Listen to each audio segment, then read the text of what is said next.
नमस्कार, मैं मोहित बिष्ट। दोस्तों, आज आपको इतिहास के कुछ पन्नों में पीछे लेके चलते हैं।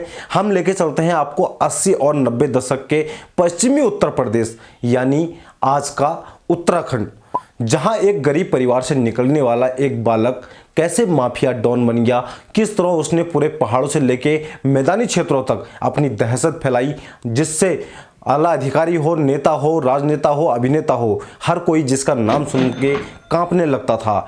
जी हां, आज हम बात कर रहे हैं रमेश बम्बैया, जो एक वक्त काला इतिहास में इस तरह उसका नाम दर्ज है जिसको कभी भुलाया नहीं जा सकता, जिसे आज पहाड़ के कई जिलों में आज उसको याद किया जाता है। उसके खौफ को आज भी लोग याद करते हैं और उससे डरा करते हैं। तो क्या कुछ कहानी थी रमेश बम्बैया की, आइए इस वीडियो में शुरुआत करते हैं। आपको बैक प्ले की ओर से दिखाते हैं ये उसकी पूरी स्टोरी। वीडियो पूरी देखोगे तभी आपके समझ में आएगा कि आखिर उसकी स्टोरी क्या थी। तो वीडियो अपने और मित्रों तक अवश्य शेयर कीजिए। देखिए ये वीडियो। उत्तराखंड के जिला अल्मोड़ा जिले में एक गांव पड़ता है जिसका नाम है दौलाघाट। यहाँ का एक बालक मुंबई में नौकरी करने के तलाश में, रोजी रोटी की तलाश में मुंबई जाता है। काफ़ी आर्थिक गरीबी थी घर में, काफ़ी आर्थिक तंगी थी और वो नौकरी करने मुंबई चले जाता है। मुंबई वो छोटा मोटा कामकाज करता है, नौकरी करता है, फिर एक ऑटो खरीदता है, ऑटो चलाता है। जब वहाँ वो ये सब काम करता है तो उस वक्त मुंबई में लोग राजनेताओं से नहीं डरते थे, अभिनेताओं की नहीं वहाँ पर नहीं चलती थी। वहाँ पर उस टाइम पर जो चलती थी वो थी भाईगिरी, यानी डॉन लोगों का, माफिया लोगों का उस टाइम पर राज हुआ करता था मुंबई के अंदर में। जहाँ एक तरफ मुंबई में भाईगिरी के नाम पर छोटा राजन को काफ़ी लोग उससे डरा करते थे, वहीं अंडरवर्ल्ड में दाऊद का बड़ा हिस्सा उस पूरे दुनिया में सिक्का चला करता था। तो ये कहीं ना कहीं भाईगिरी पूरे देश दुनिया में और मुंबई के अंदर में खासकर उसका राज हुआ करता था। तो वहीं रमेश चिल्वाल भी वहाँ पे जाता है और वो भी इनकी संगत में धीरे धीरे पड़ने लगता है। जैसे ये गुंडे मवाली भाई लोग उस टाइम पे बोला जाता था, जो ये डॉन टाइप के लोग होते थे। तो रमेश भी उनकी भाषा बोलने लगा, खड़ी भाषा बोलने लगा, उनके सामने हिल मिल गया। तो रमेश ने सोचा कि वो भी वहाँ पर डॉनगिरी करेगा, माफियागिरी करेगा, लेकिन वहाँ बड़े बड़े अजगर थे जबकि रमेश गांव से निकलने वाला एक छोटी सी मछली।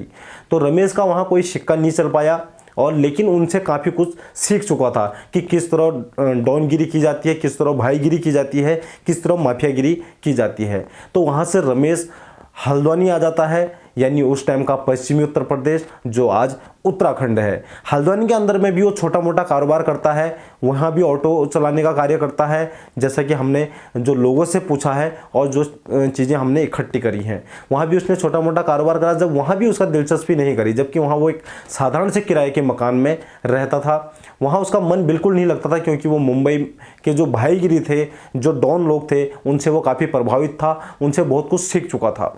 तब यहाँ ठीक उसी वक्त गौला नदी में खनन का कारोबार चालू हो चुका था, यानी खनन कारोबार में लोग धीरे धीरे आगे बढ़ने लगे थे। तो तभी रमेश की नज़र भी उसी गौला नदी के खनन पर पड़ी, जहां उसने वहां अपना धर्म कांटा लगाया और धीरे धीरे धीरे वहां अपना कारोबार जमाया, जहां उसको खूब इज्जत, तरक्की, दौलत, शोहरत खूब उसने वहां से कमाई। जहाँ धीरे धीरे अब जब आदमी के पास इज्जत, दौलत, शोहरत आ जाती है तो उसके दुश्मन और उसे चिढ़ने वाले भी हज़ारों हो जाते हैं। तो उस टाइम पे उसने वहाँ पे खनन का कारोबार किया, जिसके बाद में उसने खूब पैसा कमाया। उसके बाद में उसने शराब माफिया का काम शुरू कर दिया, यानी शराब तस्करी करना, शराब का कारोबार। लेकिन ठीक वहाँ हल्द्वानी में उस वक्त जो थे चड्डा बंधुओं का शराब व्यवसाय में काफ़ी बड़ा हाथ था। उस टाइम पर जो बड़े व्यवसायी माने जाते थे वो चड्डा बंधु माने जाते थे। लेकिन वो एक तरफ रमेश दूसरी तरफ आ गया था तो चड्डा बंधुओं को काफ़ी घाटा होने लगा इस चीज़ में। तो उनको ये चीज़ रास नहीं आ रही थी कि रमेश हमसे आगे जाए, तो उन्होंने भी उसको मारने की कई तरीके भी निकाली। और लेकिन रमेश कहीं से कहीं तक उसको खरोच तक नहीं आती थी। वो अपनी किस्मत का भी धनवान था और अपना नसीब का भी वो बहुत बड़ा धनवान था। तो उनसे भी उसकी दुश्मनी हुई। उसके बाद में वो कहीं ना कहीं एक डॉन बनकर सामने आने लगा, जहां उसने लोगों को मारना, सुपारी लेके मारना, उसके गिरोह उसने एक बना लिया था। गैंगस्टर के रूप में उसको देखे जाने लगा, जहां पुलिस प्रशासन, आला अधिकारी, नेता, अभिनेता हर कोई उसके खौफ से कांपने लगा था। तो ठीक उसी वक्त एक और डॉन की हल्द्वानी के अंदर में एंट्री होती है। उसका नाम जाना जाता है पीपी, यानी प्रकाश पांडे। प्रकाश पांडे भी हल्द्वानी में आता है। इसको छोटा राजन का आदमी माना जाता था। तो इसने भी उससे खूब सामना किया रमेश बम्बैया से, ताकि इसका मकसद ये था कि पश्चिमी उत्तर प्रदेश में पीपी राज करेगा। लेकिन रमेश बम्बैया तब तक इतना बड़ा अजगर बन चुका था पहाड़ के अंतर्गत में, इतना बड़ा माफिया डॉन बन चुका था, उसको किसी भी चीज़ की डर नहीं थी। उसके कई आदमी मारे गए लेकिन रमेश बम्बैया को खरोच तक नहीं आई। कई बार उसने दूसरों को मारा, कई बार उसके आदमियों को मारा। ये चलता रहा। उस वक्त 1980 और 90 का दशक की ये बात है, जब एक तरफ उत्तराखंड में उत्तराखंड राज्य आंदोलनकारी उत्तराखंड राज्य की मांग कर रहे थे, दूसरी तरफ वहाँ जो सिक्का चलता था वो रमेश बम्बैया का माफिया डॉन की तरह चल रहा था। हल्द्वानी से लेकर रानीखेत तक की न जाने कितनी हवेलियां, न जाने कितने प्लॉट रमेश बम्बैया अपने नाम कर चुका था। बड़ी बड़ी हवेलियां बनाना, बड़ी बड़ी जगह राज करना रमेश बम्बैया का पेशा बन गया था, क्योंकि उस इज्जत दौलत शोहरत से लेके खौफ तक अब लोगों के दिलो दिमाग में चढ़ने लग गया था। तो ऐसे चलता रहा और कई पुलिस थानों में, कई कोतवाली में रमेश बम्बैया के नाम पर शिकायतें दर्ज होती रही, उसके खिलाफ में मामले दर्ज होते रहे, लेकिन पुलिस की इतनी हिम्मत नहीं होती थी कि वो रमेश बम्बैया को गिरफ्तार करके जेल डाल सके। तो ऐसे ही कारनामे आगे चलते रहे। और एक बात बताई जाती है, जब वो एक वक्त किसी अपने परिजन के खास की मुलाकात करने के लिए रानीखेत हॉस्पिटल के अंदर में उससे मुलाकात करने जाता है, तभी पुलिस को भनक पड़ती है कि रमेश बम्बैया आज रानीखेत आने वाला है, और सारी टुकड़ियां गिरोह रमेश बम्बैया को वहां घेर लेती है और धोखे से उसको गिरफ्तार कर लेती हैं, क्योंकि उस दिन वो हथियार लस गया था और न ही अपने किसी गिरोह के साथ में गया था। तो उसको वहाँ से गिरफ्तार कर लिया जाता है और कोर्ट में जब पेशी हुई तो उसको उम्र कैद की सज़ा सुना दी, क्योंकि उसके जगदीश पांडे से लेकर न जाने कितने लोगों की मर्डर हत्या का केस उसके ऊपर इल्ज़ाम था, न जाने कितनों के सामने लूटपाट के ऐसे कई उसके ऊपर में इल्ज़ाम थे। तो कोर्ट ने उसको उम्र कैद की सज़ा सुना दी।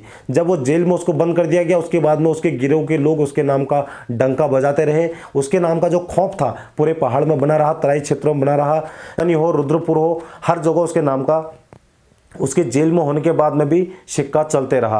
आखिर में सन 2013 में उसकी किसी बीमारी के कारण में जेल के अंदर में मौत हो गई। लेकिन ये जो उसका काला इतिहास है वो सदा अमर हो गया पहाड़ों के लिए, क्योंकि जो उसने कारनामे किया उस टाइम पे खौफ था, उसे कहीं ना कहीं लोग पहाड़ के आज भी याद करते हैं, उसके पहाड़ के कारनामों को आज भी याद करते हैं।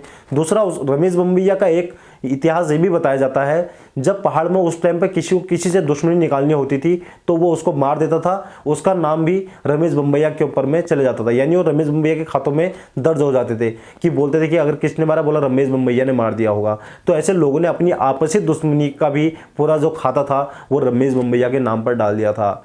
बाद में अभी कुछ समय पहले सन 2017 के समय में एक ये खबर आई थी कि रमेश बम्बैया का लड़का भी किसी की मर्डर केस में गिरफ्तार है। तो इसकी कहानी हम आपको अगले एपिसोड में बनाएंगे। तब तक बने रहिए हमारे साथ love my UK YouTube channel में, और सब्सक्राइब शेयर जरूर करना, ताकि हम पहाड़ की ऐसी वो कहानी आपको सुना सकें जिससे आज युवा पीढ़ी अनजान है, आने वाली पीढ़ियां अनजान हैं, लोग अनजान हैं। तो धन्यवाद, नमस्कार, जय उत्तराखंड।